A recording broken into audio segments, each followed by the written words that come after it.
안녕하세요. 오스킨 성형외과 이태근 대표 원장입니다. 오늘은 여러분들께 눈 위의 수술, 특히 우리가 상안검 혹은 쌍꺼풀이라고 알고 있는 수술에 대해서 이 상안검 수술과 혹은 눈썹파 거상술, 그리고 이마 거상술, 이것과 연관지어서 어떠한 조화로움이 가장 중요한지에 대해서 설명을 드리려고 합니다. 제가 서두를 조금 어렵게 표현한 것 같은데요. 그냥 쉽게 말하면 이겁니다. 내가 눈 수술을 결정하거나 혹은 이마를 당겨주는 수술을 결정하거나 할 때 이건 결국 뭐냐면 눈을 기준으로 해서 이 위쪽에 대한 수술이 되는 거거든요. 눈 위도 눈과 눈썹, 이마 이 세 가지 부위가 굉장히 연관성이 많은 부위입니다. 그래서 오늘은 여러분들께 쉽게 내가 어떤 수술 혹은 수술을 했을 때 어떠한 효과를 어느 부위에 낼 수 있는지에 대해서 제가 간략하게 설명을 좀 드리려고 합니다. 먼저 이것을 알기 전에 가장 중요한 건 이제 눈 수술을 보통 결정하시는 경우에는 크게 제가 볼 땐 세 가지인 것 같은데요. 첫 번째는 눈이 나이가 들면서 피부가 처지고 눈 뜨는 힘이 처졌을 때. 그 다음에 이제 두 번째는 선천적으로 쌍꺼풀이 없어서 쌍꺼풀을 만들면서 좀 더 또렷한 눈매를 만들고 싶을 때. 자, 세 번째는 쌍꺼풀이 있는데 겹주름이 지면서 여러 가지의 쌍꺼풀로 보이는 경우입니다. 자, 이 세 가지 경우를 차치하더라도 눈성형 혹은 눈에 대한 수술을 결정할 때 여러 가지 이유가 있을 텐데요. 그 이유뿐만 아니라 가장 중요한 건 이 두 가지입니다. 안검 하수인지 눈썹 하수인지를 여러분들이 정확하게 알고 있어야 되는 겁니다.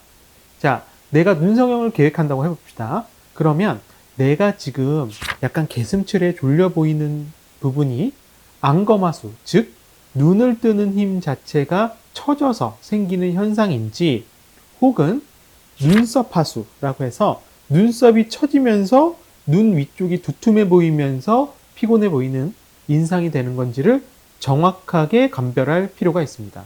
결국 내가 일단은 눈 수술을 계획하기 전에 안검 하수가 있는지와 눈썹 하수가 있는지는 정확하게 감별할 필요가 있습니다. 제가 오늘 하고자 하는 얘기 중에 가장 중요한 이야기는 바로 이 슬라이드입니다. 상안부의 조화로운 개선을 위한 수술 방법을 제가 이 부분에 다 연기를 해놨고요. 자, 보면 상안부라는 것은 어느 부분을 뜻하는 거죠? 결국에는 눈의 위쪽, 즉 아까 제가 말씀드렸다시피 눈과 눈썹과 이마를 뜻하는 거고요. 이 세 가지 부위는 굉장히 연관성이 많은 부위다. 그래서 우리가 보통 이마 같은 경우에는 눈썹의 위치를 보고 이마를 축소하든지 내시경 이마 거상을 하든지 내시경을 통한 눈썹 거상을 하든지는 결국에는 눈썹이 어느 정도 처졌냐에 따라서 수술할 수 있는 방법이 되는 거고요.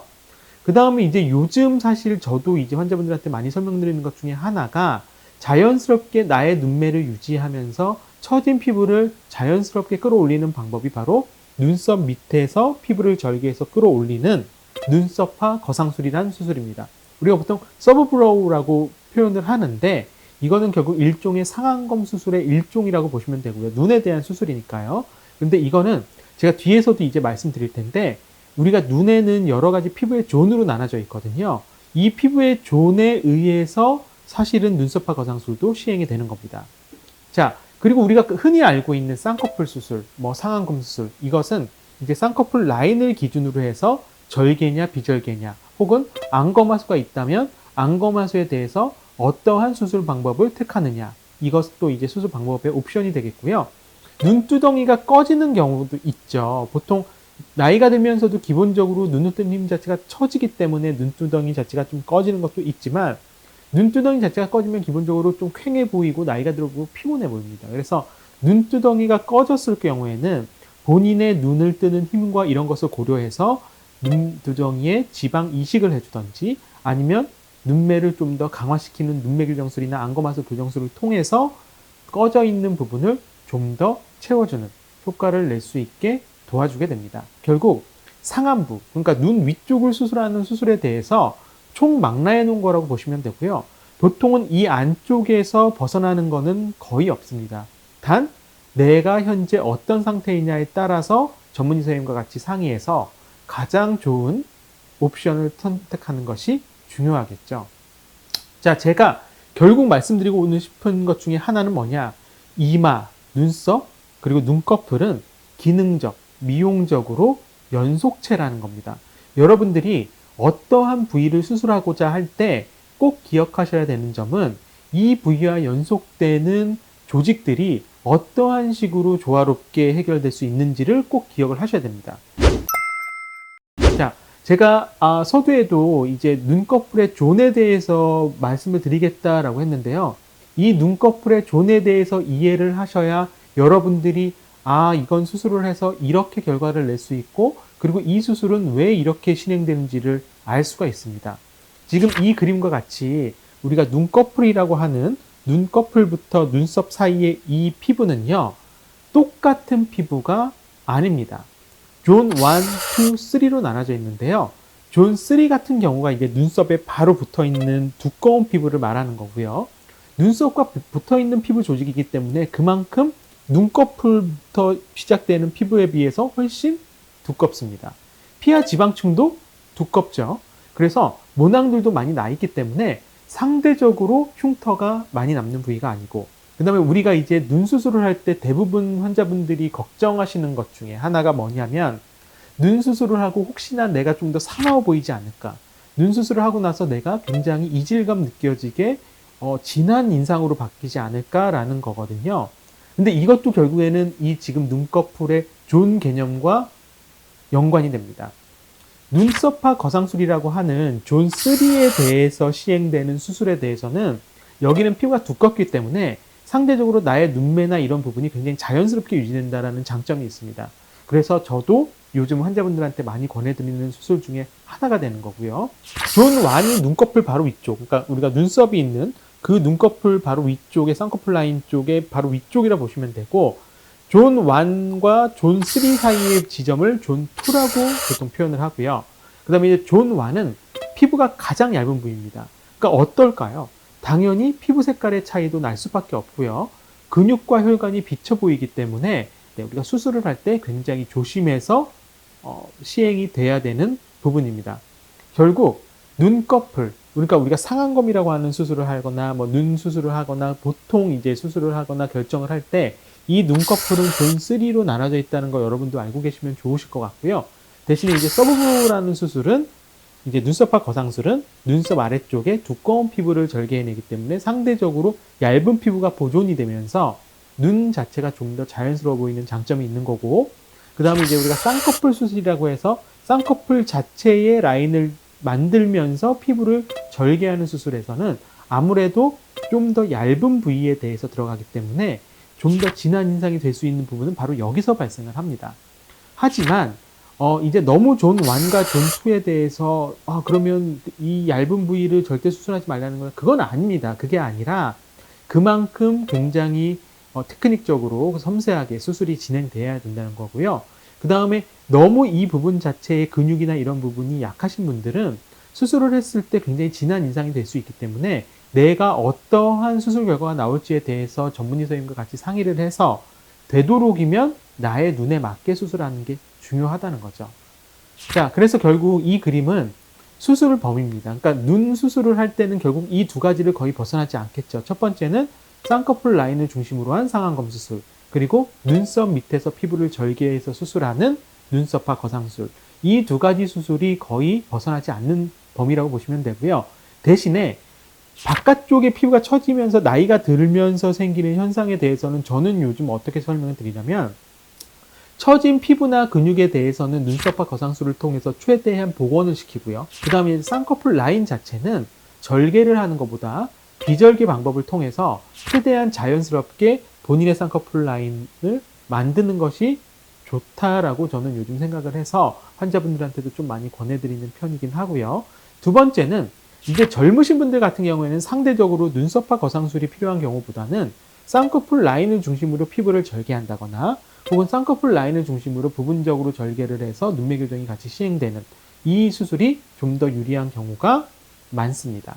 그러니까 결국 처짐이 가장 문제가 되면서 라인을 자연스럽게 만들고 싶다면 눈썹화 거상술과 비절개 눈매 교정 혹은 비절개 우리가 수술이라고 표현하죠. 쌍꺼풀 수술. 그렇게 하시는 게 좀 더 자연스러운 결과가 나오지 않나 저는 감히 생각을 해봅니다. 자, 이 그림 보실게요. 이분도 보면은 일단 눈 위가 꺼지면서 처지는 형태가 나타나는 거고요. 그래서 제가 아까 설명드렸던 것처럼 일단은 눈썹에 하수가 있는 건지 안검 하수가 있는 건지를 먼저 체크를 합니다. 이분은 눈 뜨는 힘이 약간 처져 있으면서 눈썹의 처짐은 그렇게 심하지 않은 분이죠. 그러면 일단은 눈썹을 올린다는 거에 대한 건 룰 아웃이 되는 거고, 그러면 이제 눈에 대해서만 들어갑니다. 그러면 자, 이제 눈이 꺼진 부분은 사실은 나이가 들면서도 그렇고 눈을 뜨는 힘 자체가 처지면서 눈꺼풀 자체가 들어가거든요. 그러면서 이 눈썹 아래쪽 부분이 꺼지는 형태가 발생을 합니다. 그래서 이분 같은 경우는 처진 피부는 눈썹 밑에서 피부를 절개하는 존3를 절개하는 눈썹화 거상술을 시행해 준 케이스고, 그 다음에 라인 자체는 본인의 원래 라인을 그대로 지키되 눈매 교정을 해줌으로써 좀 더 눈 뜨는 힘을 키워준 케이스라고 보시면 되실 것 같습니다. 자, 그 아래 케이스 볼게요. 윗분과는 다르게 꺼져 있다는 느낌보다는 두툼한 느낌이시죠. 그런데 이분 같은 경우는 바깥쪽 피부가 많이 처져 있는 케이스입니다. 그래서 이분 같은 경우는 눈썹화 거상술을 통해서 처져 있는 피부를 끌어올려 주고요. 그 다음에 라인 자체는 본인이 원래 가지고 있는 라인을 그대로 지킨 겁니다. 대신에 이 라인이 옅어졌기 때문에 이 라인을 좀 더 강화시켜주는 비절개 라인 교정술을 시행해줘서 좀 더 본인의 쌍꺼풀 라인을 지키되 대신에 자연스럽게, 특히 바깥쪽이 처진 부분을 교정하는 데는 눈썹화 거상술이 굉장히 유리한 조건이 되거든요. 그래서 이분 같은 경우도 눈썹화 거상술과 그 다음에 비절개 눈매 교정이 들어간 케이스라고 보시면 됩니다. 상안검과 눈썹화 거상술을 언제 어떻게 결정할지에 대해서 궁금해 하실 수 있거든요. 일단 첫 번째, 상안검 수술은 이럴 때 하시면 됩니다. 눈꺼풀이 얇으면서요, 주름이 많은 경우에는 상안검이 월등히 유리합니다. 이 존3를 땡겨준다고 해서 존 1과 2가 늘어난 분들은 해결이 안 되겠죠. 그러니까 본인의 눈꺼풀이 얇다, 대신에 주름도 많다, 이렇게 느껴지시면 상안검 수술이 우리가 쌍꺼풀 라인을 중심으로 피부를 절개하는 수술이 유리한 거고요. 눈썹화 거상술은 눈두덩이가 두툼하면서 존3가 상대적으로 넓으신 분들. 자, 여기서 체크 포인트입니다. 눈썹화 거상술은 눈썹 아래쪽에서 피부를 절개하는 거기 때문에 이 눈썹과 눈꺼풀 사이의 거리가 짧으신 분들은 이 눈썹화 거상술을 하면 더 짧아지겠죠. 그러니까 눈썹과 눈꺼풀 사이의 거리가 상대적으로 굉장히 중요하다, 이렇게 보시면 될 것 같습니다. 자, 오늘 저는 여러분들께 이제 상안부 수술, 그러니까 상안검이나 뭐 쌍꺼풀 수술이나 이런 것들을 이제 결정할 때 여러분들이 단순히 그것만 보는 경우가 너무 많으신 것 같습니다. 예를 들어 저는 눈이 좀 예쁘게 됐으면 좋겠는데 눈 수술하면 되죠. 저는 약간 두툼해 보이는데 그냥 눈 수술하면 되죠. 이거 아니라는 거죠. 이마와 눈꺼풀과 눈썹은 어떻다?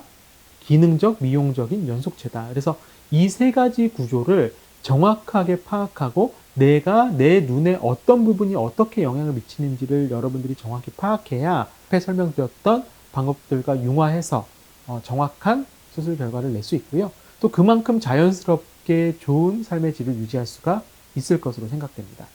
오늘도 즐거운 하루 되시길 바랍니다. 저는 오스킨 성형외과 이태근 대표 원장이었습니다. 감사합니다.